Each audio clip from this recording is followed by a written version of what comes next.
Hey friends, this is Monty Fritts, sitting on the lawnmower for the afternoon, and just wanted to talk a little bit about just liberty tonight and our obligation, my obligation to stand up for the citizens I work for as a state rep, and as a candidate for governor to offer you a couple thoughts. Liberty and the safety to walk down the streets in Memphis, Tennessee. Let me just focus on that for a moment.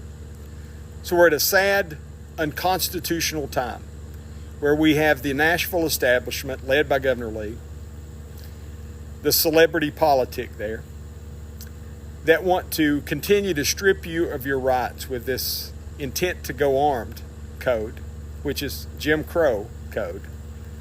Currently on the books in Tennessee. We won a great court victory with it a few weeks back, and so now they've appealed. They moved for a stay to be able to continue to enforce this unconstitutional law.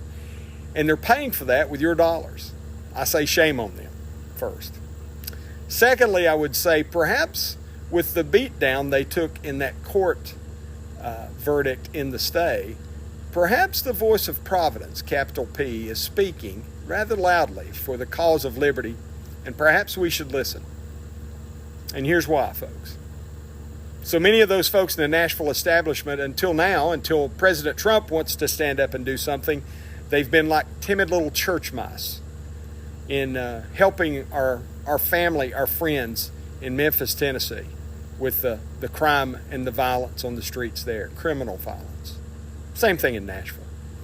And we've allowed elected officials that have no concern for the Constitution in those areas, in Memphis and Nashville, to favor the foreigner over the citizen, to try to disarm the Memphian who has every right to defend him or herself, or to protect the illegal who is, first of all, criminally in this state, and secondly, perhaps even carrying out violent criminal acts in our streets in Nashville or Memphis.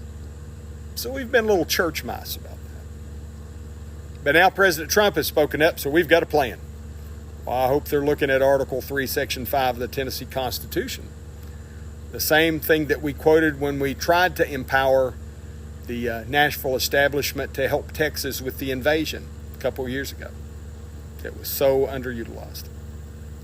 The fact of the matter is, friends, when this Nashville political elite, the establishment, when they continue to infringe upon your rights, to usurp authorities that they are not constitutionally given, nor before God have, it makes the streets less safe in Memphis. And it makes the streets less safe in Nashville and Knoxville and Kingston and everywhere else. Because it might just result in that honest, hard-working Tennessean being able to defend themselves with a firearm, but being afraid they're going to get in trouble with the law for just carrying, because intent to go armed. So I hope that they'll think about the fact that they're making Memphians and Davidson County folks and Roane County folks less safe with these foolish arguments they're making about drunks with shotguns. Shame on them for the approach they've taken. And lastly, friends, shame on all those who have remained quiet. They took an oath. Man up. Stand up. Have a voice for liberty in Tennessee, because I assure you, as your next governor, I will.